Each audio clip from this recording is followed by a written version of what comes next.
You're listening to Atlanta Baseball Talk, your weekly podcast for all things Atlanta Braves.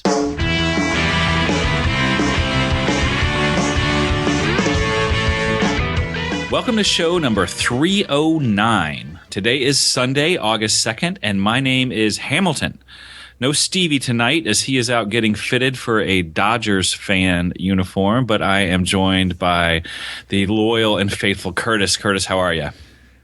I don't even know how to respond to that. First one to have an Alex Wood Dodgers jersey on his street. Yes, exactly. All right, Curtis. So tonight we will, let's just say usually when Steve's not here, the show goes really long and we're really negative. So hold on to your hats, folks, because... I thought you were going to say we could finally get deep into the dream season so far. Yes, exactly. We'll see how it goes. But tonight we're going to talk about some potential friction in the clubhouse between Teheran and McDowell, as well as the outlook for our team for the rest of the season. But first, some news from the week. So after jumping into the trade game last week by shipping Juan Uribe and Kelly Johnson to the Mets, who have proven to be just what the Mets needed, the Braves doubled down this week by completing a 13-player, 3-team trade with the Marlins and the Dodgers. And so for those of you who listen to our show but don't actually follow the team, here are the specifics, Mom. So the Dodgers will receive right-hander Matt Latos and first baseman Michael Morse from the Marlins. They will also then, from us, get top prospect Jose Peraza, pitchers Alex Wood, Bronson Arroyo, Jim Johnson, and Luis Avilan from us. And then we, in turn, will get hidden fielder Hector Olivera, lefty reliever Paco Rodriguez, and minor leaguer Zachary Bird from the Dodgers. And then there's some other stuff. The Braves are getting a competitive balance round A pick, number 35 overall from the Marlins. And then the Marlins got a bunch of minor league pitchers and some financial relief coming from Latos and Morse being gone. Yes, Morse, who's already been traded by the Dodgers. Yeah. They were very active this year. And we'll see if it pays off. We will see if it pays off. So Curtis, a doozy of a trade, to put it lightly, and some people really finding the positives of this, and some people finding the negatives of this deal. But let's start with what you think. So first of all, Curtis, do you think the Braves overpaid to get what we got? Yes. And I've really tried to look at this pragmatically. When I first saw the trade go through, I really did not feel like the Braves got the good end of this bargain at all. I mean, I felt like that they had really sold a lot of goods to get some stuff back, which has a lot of question marks saddled to it. There's no doubt that Olivera has tons of question marks. There's no doubt that he is a great hitter. We can certainly put that in the pros file, but he has hardly ever played. I think he's got 30 at-bats or something in the majors. He's got a list of injury problems that he's dealt with, blood clots. He has a lingering, potentially disastrous elbow problem that could lead to Tommy John, which we could lose an entire season of the guy due to. He's out with hamstrings. Hopefully he'll be back soon. They say he's 30, but as we know with some of the players that come from the Caribbean, that does not necessarily mean 30. In our numbers, that means like 32, 33 in actual years. So, well, and on that, DOB was really getting angry at people for saying that. I mean, there's absolutely no proof of that. So I don't think we should. I think we got to go with, the Braves have done their homework. I think we got to go with he's 30. All right. Yes. Even still. Yeah. That's not 21. It's not. That's not 24. That's 30. So, and even more so if we lose a season to an elbow surgery. Steve seems to think that he's past this elbow issue, but everything that I read, it kept popping up that there was a potential major elbow issue with this guy, and if we're going to play him at third, obviously that's a lot more stress on his elbow. So we will wait and see. And this is certainly tied to the appreciation that we had for Alex Wood, for the competitor that he is, for the contributions that he's made, and also to what we've been sold that the potential for Peraza is I mean, this has been a couple of years now that he's been our number one prospect, and that this was all, we were just waiting until he was old enough to get up here and all this kind of stuff. And then when they're both gone, all you see coming out is, oh, well, you know, we really weren't that high on him because of this series of things that it's Wood's delivery and it's Peraza's on-base percentage and all these kind of things that all of a sudden these guys are expendable, and oh, guess what? They're really not as good as we've been making them up to be now that we've gotten rid of them. So, long story, yes, I feel like we overpaid a little to get a guy back who has some question marks. Has no major league experience and has lots of question marks assigned to him. But has some good quantifiable absolutely international experience, and not against a bunch of, you know, rookies. I mean, there's good talent in Cuba and wherever he's played. I mean, I think that the one thing we have to look at sort of baseline is we had to make a move, right? I think the uproar, if we had stood pat after the Uribe and Johnson moves, I felt like that would have been a disappointment. It's almost like we were in the store, we had money in our pocket, we had to have made the move. And you know, I think in hindsight, you can say all those positives about Wood, but you look at it, he is a career 500 pitcher. I mean, you hate to give up a left-handed starting pitcher, a competitor. I like Alex Wood. I like that he's a bulldog. I will always like that. But he was losing velocity on his pitches, and he did have bad mechanics. And so I think there were some legitimate, I don't think there were just contrived concerns about Wood for the long term. And I think that, so while we gave up some, I think it was good to trade him, and I don't think that he was a slam dunk for sure great thing. And Peraza, you know, with Peterson doing so well and Peraza having no power, I think he was more expendable. Now, I certainly think that people are overselling the fact like, well, we never said he was that great. We thought he was great, and he was certainly our best non-pitching prospect. But if Olivera can come up and play third base, if Peterson can still do second, we have Simmons at shortstop, Freeman at first. That's a great infield if it projects to be, you know, at the ceiling. And you have guys like Rio Ruiz that are farther down in the system who obviously is not having a great season this year, but you hope that by the time Olivera reaches 34, 35, that Ruiz will be up here and ready to be his replacement. Yeah. And Wood, you're right about the numbers with Wood. I mean, they are quantifiable, as you said. I mean, his strikeout rate is way down. His whip is up. His opponent's batting average against has gone from 239 last year to 288 this year. So there's certainly concerns that are raised about him. I guess the one that I had the most issue was with his funky delivery and just the inference that because he had a funky delivery, yes, he did have Tommy John, but it was when he was a senior in high school.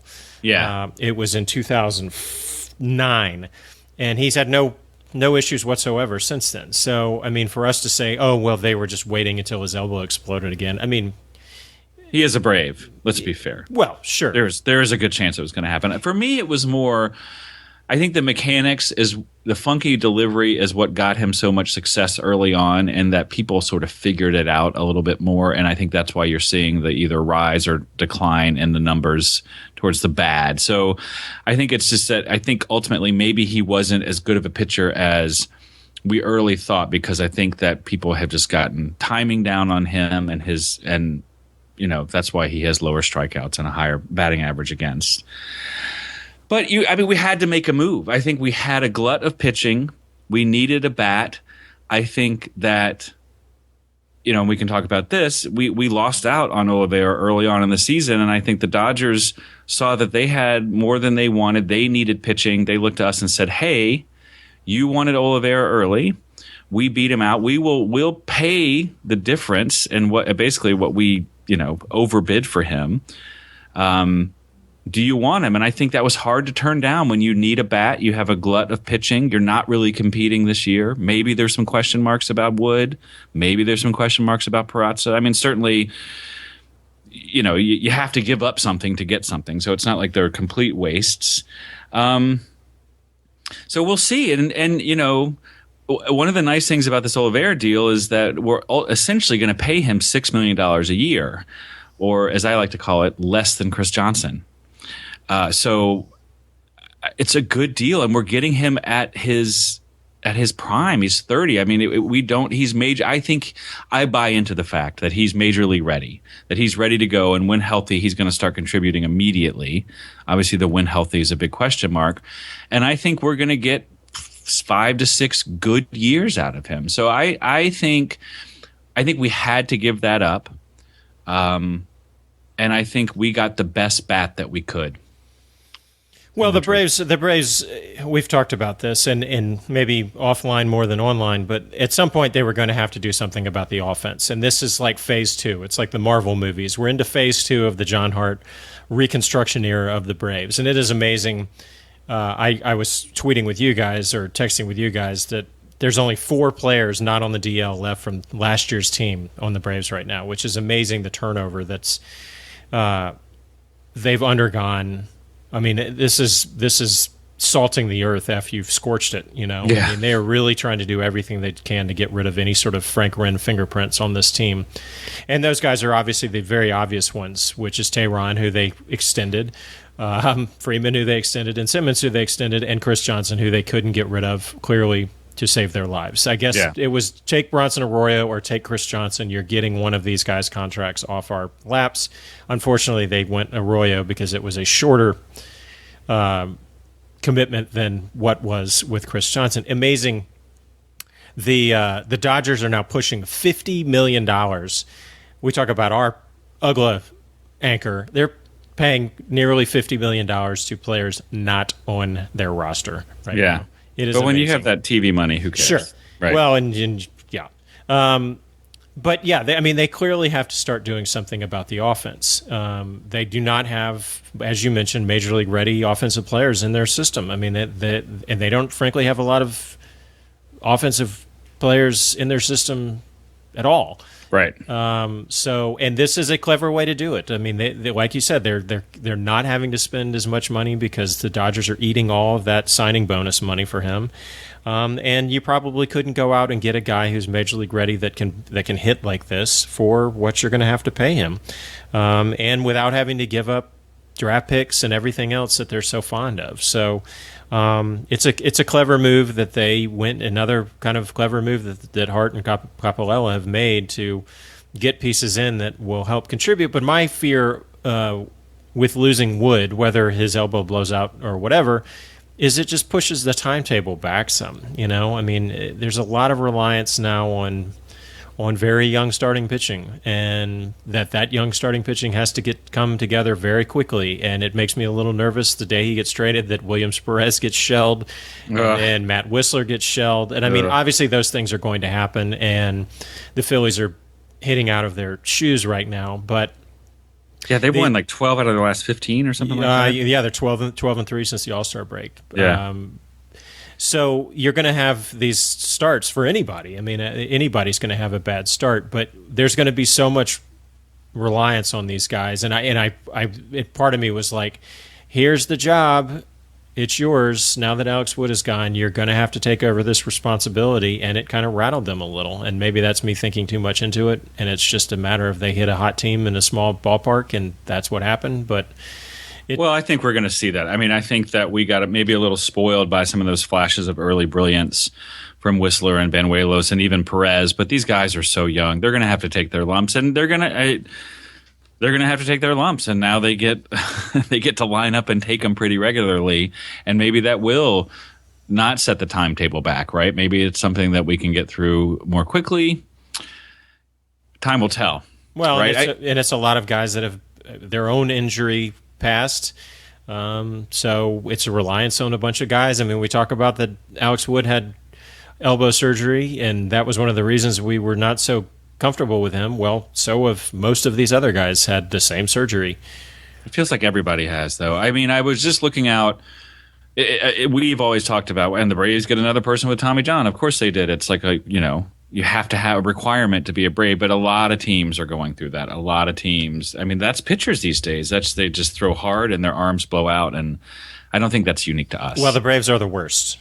Yes. But I think 33 Tommy John since 2005, 20 since 2010, worst in Major League Baseball. And they have actually now, as a organization, are readjusting their medical staff and their scouting to pay more attention to deliveries to address this rash of elbow problems that they've had as an organization, which, I mean, obviously makes sense on face value because of what it's costing you to pay guys who are not pitching for you. So yeah, they need to bring Leo back. Yes, that's the key. But I mean, go ahead. Sorry. Well, I was going to shift gears a little bit. I think a sort of toss into this is Paco Rodriguez, who actually is not nothing. I think he will actually replace. He will be better than Avilan in the long term. I know he's injured, yet it's not Tommy John. He's got bone chips in his elbow. But of his draft class, he was the first one to actually appear in the majors. So he was, he had the fastest track, and he's a beast against lefties. I think that was a good pickup as well.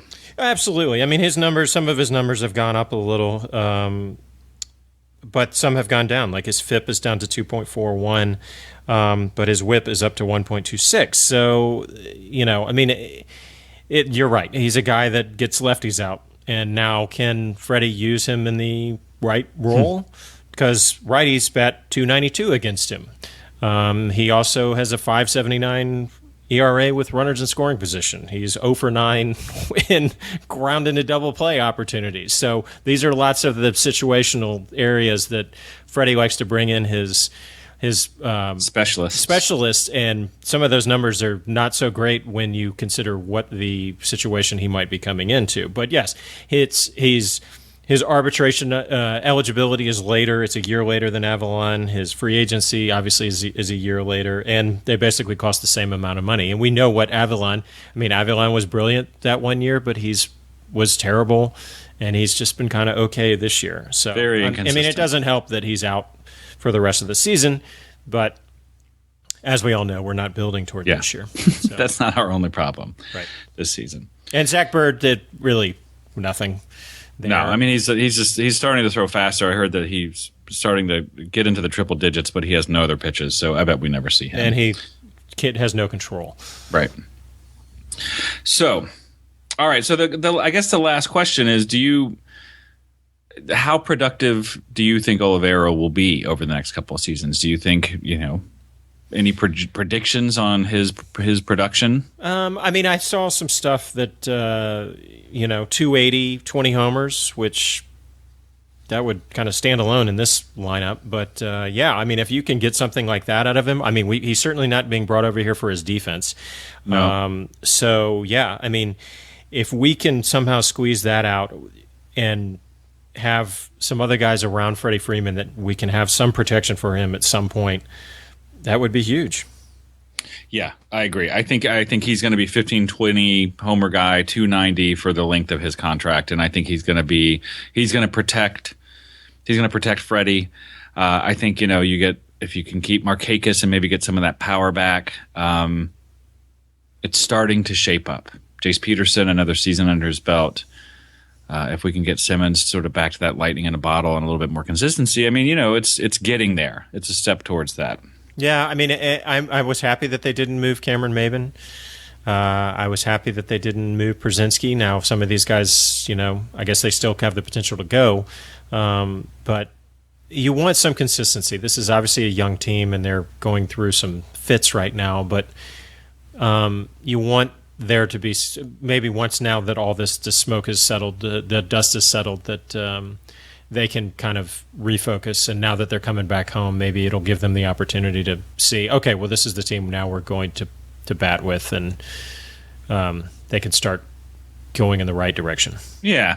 Certainly an unsettling week for all of them. Hard to really stay focused. Well, and you read some stuff that, that they had their heads down and that the mood was really somber, and I get all that. I mean, obviously these are guys that they've been around, and you're losing more big pieces, big bullpen pieces, starting pitching off the team that's you're playing with, and so it's tough. But that's also where you want some leadership to come in and help steer the ship the right direction. I know we'll talk about Freddie here in a little while, but and some of them were acted like they were totally caught off guard, which I don't know how much the front office owes to the team to the players or to Freddie that this type of stuff is going through. But it seemed some of the reaction stuff I read was not great.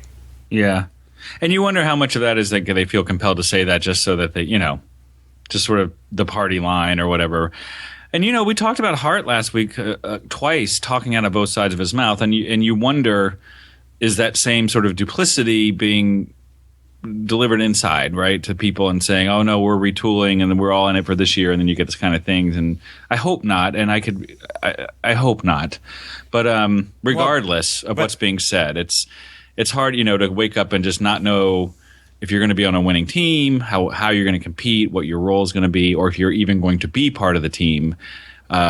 It's got to be unsettling. And that was the exact tie-in, is that they saw what Toronto was doing, who is basically in the same exact place that the Braves are, and they go out and get Tulowitzki, and they go out and get David Price, and so they're making that huge push to try and get them back in it as much as they possibly can. And I mean, those moves might prove to be feckless and useless, but the Braves, I would imagine they were kind of disappointed that clearly the towel is being thrown in for this season. I mean, I'm not as a fan, because I don't think they were going anywhere anyway. Yeah, they're not close to the and the Blue Jays. why trade a bunch of pieces to try and not make the second wild card by 2 games as opposed to 6 or 7 games? Yeah, I agree. All right, so let's move on, Curtis. So let's play fair or foul. So this is where I throw something out there, and you either agree with it fair or disagree with it foul.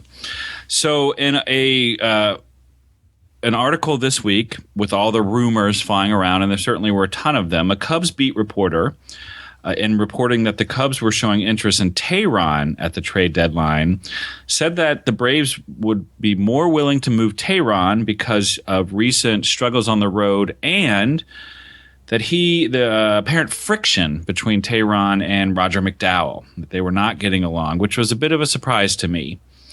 So, fair or foul, Curtis, the friction between Teheran and McDowell will have an impact on the offseason decisions that the Braves make about Teheran. Well, you wonder if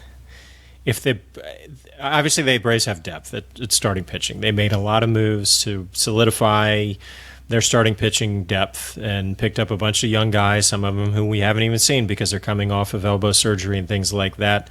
But to what end could they take another loss to their starting rotation of any guy that's had really any experience whatsoever? I mean, obviously we have Shelby Miller, but I mean, could we really go into next season comfortably and Mike Minor? I mean, we don't even talk about Mike Minor. I don't know whatever's going to come with that guy, but you can't imagine he's probably going to be ready if he's still coming back from a major injury. So no.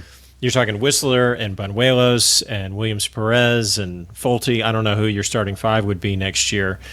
But without Teheran, and I know Teheran struggled this year, but I mean, he pitched pretty well today. And so I don't know. I mean, I'm fair. If there truly genuinely are issues with he and Roger, I can't imagine. And the guy they mentioned with the Cubs is Jorge Soler, who I cannot imagine the Cubs would give up for Julio Teheran. Yeah. But yeah, and that's where I am. I think that I agree with everything you said. I think that the most value we're going to get out of Teheran is going to be him pitching for us at the levels that he can, like he did last year. So I think that if this friction or anything impacts the offseason, it's not going to be in whether they decide to trade him or not. I hope it's in how they handle him and how they try to deal with him, because Teheran has to be a great pitcher for the Braves for them to compete in 2017. I just do not see a way around that. I completely agree with you. I think it's in the Braves' best interest to make this work.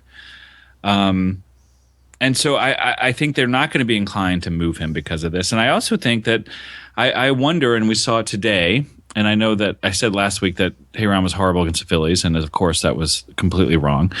He's actually done pretty well against the Phillies over his career, but I wonder and I hope that maybe the pressure is off of him now this season, and maybe the pressure of him being the number one starter was too much. And maybe he'll do better, right? Maybe now that there's really no pressure to win, he can ease up a little bit. Maybe he'll stop trying to overthrow the ball and try to sort of, be so perfect with it, especially on the road, and that he'll have a better second half. And then maybe that we won't even be having this conversation when it comes to the offseason. We can only hope. So you mentioned we were going to talk about Freddie. So here's our second fair or foul. So we've talked about Freddie a lot in recent weeks, especially after his extension. That maybe he might be the right manager to lead a team through a rebuilding process. That he had, that some of this, he'd actually done an okay job this season, all things considered. And then since the All-Star break, the Braves have won 5 out of 16. So not so good. So Curtis, fair or foul, you feel differently about Freddie after this recent run than you did, say, a month ago?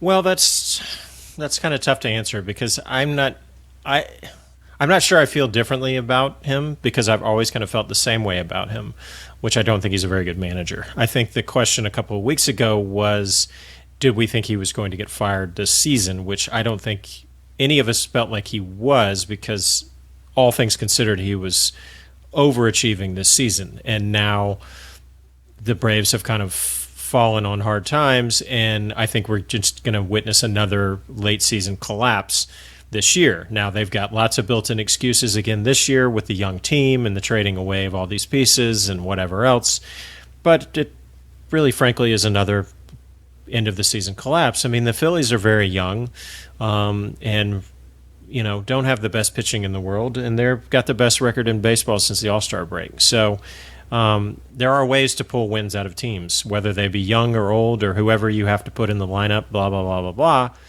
You have to play with what you got. So I think that he, that this is just another situation where he's going to be exposed for being not a very good manager. Yeah, I think that he's actually going to be even more exposed because I think I was maybe more of a Freddie apologist a couple of weeks ago, thinking that, looking at this season, you talk about, Kimbrel and Upton and all that talent leaving and expecting the worst from the season and really, up until recently, overperforming. And I think we owed some of that to Freddie. I think that with all this talent leaving, and I know it's a short sample size since the All-Star break, but I think Freddie's going to be exposed as a bad manager, and that maybe he ultimately is. And so my thought was that he would actually stay on all the way through 2017, and now I think there's going to come a point next season where we're really still struggling. We're going to be looking for something that's going to spark us. The reason the Phillies have an interim manager, right? And that sort of has given them a spark. And I think that mid next season, when we're still struggling and we're very young and maybe trying to find our groove, the only excuse left is going to be on Freddie. And I think he's going to be gone. I bet he's gone before the end of next season. Well, and I mean that the team is really just going to need leadership. I know that there's this debate about how much leadership and how much of a role the manager really plays and professional coaches really play and all that kind of stuff. But I mean, this is a young team, and now this is a young team that's witnessed the fact that their front office is cashing in on the season. And so it's going to take a little more motivation for them to want to really feel committed to this effort. And I mean, people that are sitting there listening thinking, well, I go to a job and don't get paid nearly as much as they do. Well, yes, but this is their job. And so, when you're playing for a bad team and playing out the string, it's probably easy to get distracted and not really put your whole heart into it. And so it takes a little extra to get them to do that. And I think you're right. I think that we will see that will be a very rudderless ship going down the stretch here. Yeah. And you don't read a lot of articles. I mean, you always read about Bobby, and obviously he's Hall of Famer and he's Bobby. I don't remember a lot of articles about why Freddie is the right manager for this type of team, right? Or any articles for that. So I wonder if you look in the clubhouse, is he a motivator? Is he an inspirer? Or is he just sort of just there and is he going to be able to work some magic with this? I'm doubtful. Yeah, it was depressing. I was reading something about the Padres and how they obviously didn't really make any moves, and part of it was because their schedule gets so easy, and they get to play 5 of the worst teams in baseball, and one of those teams listed was the Atlanta Braves, and I was just like, oh, Yep. They're worse than we are, though. All right, well, so speaking of depressing, let's go to our third fair or foul. So as of today, the Braves are 47-58, which puts us 8.5 games back in the East and 10.5 back in the wild card. And there are 57 games left in the season. So, Curtis, fair or foul, with all of the things that have happened, the Braves will win at least 25 games the rest of the way. Wow, it's a good thing I don't follow the standings anymore. 10.5 back. Wild card. Yeah. No, there's no way. I just don't see it. I mean, I love the young talent. I know that people are going to think we're dumping on the team. There's so many great young players that I'm so excited about for this team.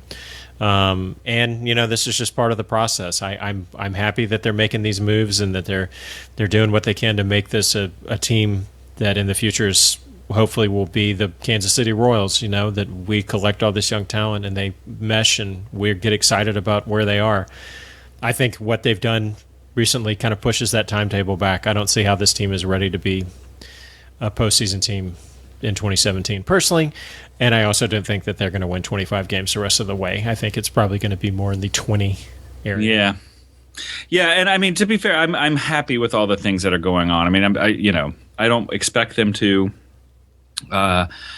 It's funny, when we did our early predictions about wins for the team, I picked 72 and actually got a lot of flack online about being so negative, not surprisingly. And if we were to win 25 games the rest of the way, which would actually be at a higher winning percentage now than we've had all season, we would actually just get to 72 wins. So take that, haters. I think that we're not going to get there, though. I agree. I think we're closer to 20. I think the young pitching is going to continue to struggle. We're going to run into the innings limit with Banuelos. We've seen Whistler and Perez struggle recently. We've always talked about Fulte.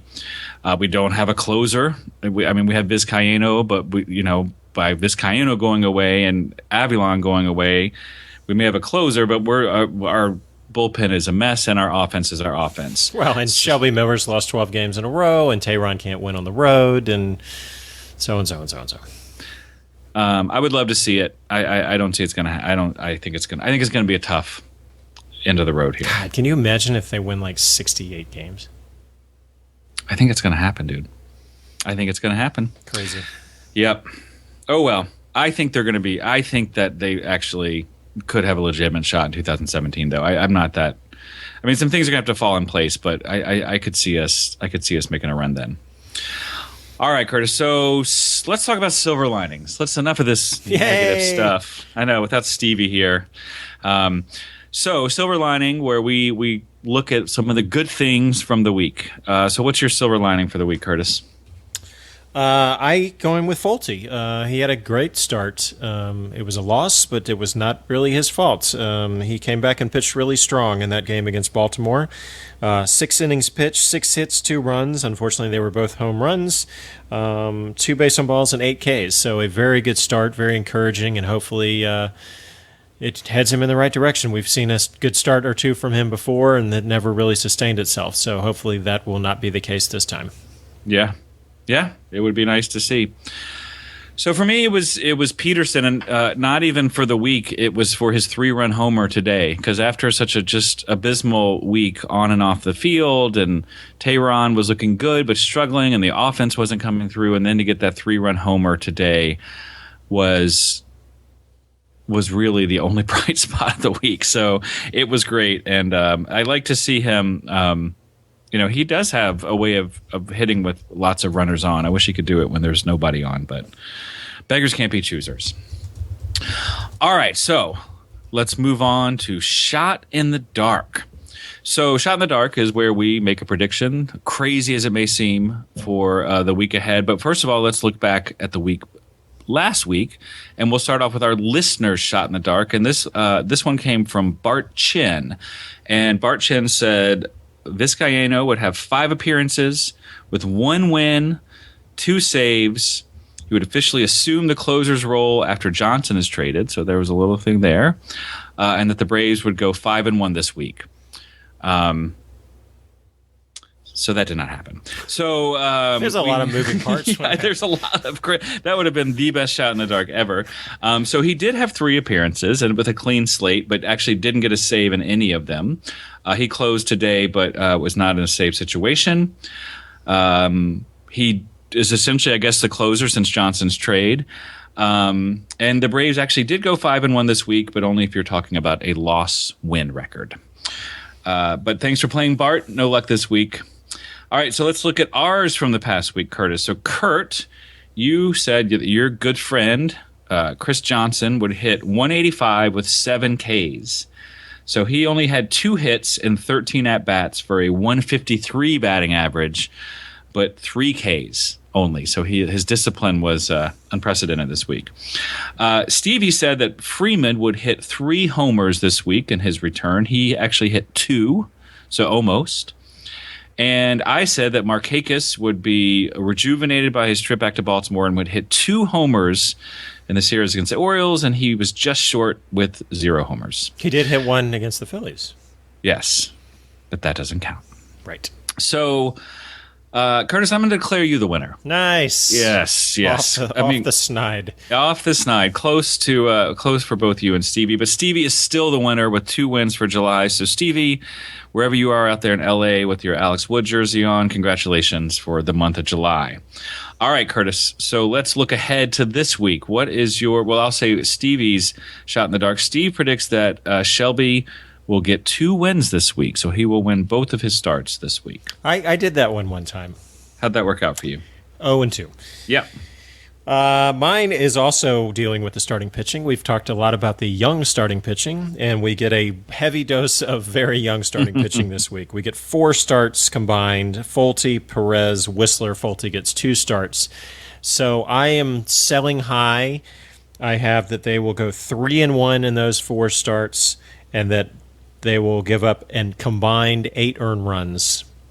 So basically 2 per a game for each of these guys. So that would be fantastic. That would be fantastic. I'm going to go the shoddiest shot in the dark here. I'm going to say that Adonis Garcia has 2 homers and 8 Ks this week. Wow. Is it not Adonis? I like to call him Adonis. All right. It probably is. Regardless, he's going to hit the homers and then strike out every other at bat. He's a lover. Yes. All right. So now let's look at the week ahead as we close out the show. So our record from last week. So first of all, Steve threw us, and I'm sure all of you guys, off by claiming that there were only 6 games last week when in fact there were 7.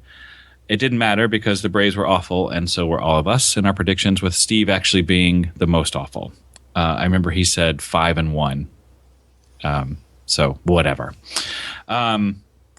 All right, so let's look ahead, though, for us. So we've got 7 games again this week, so no rest for the weary, with 3 against the Giants, 4 against the Marlins.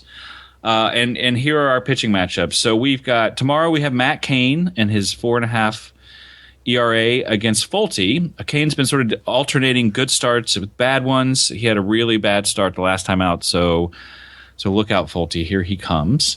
Tuesday, we've got Jake Peavy and his 4.12 ERA against Shelby's first start of the week. Peavy's missed most of the season with back problems, but he's gotten back to form as of late and gone 2-0 over his past 3 starts with a 3.44 ERA in 18 1/3 innings.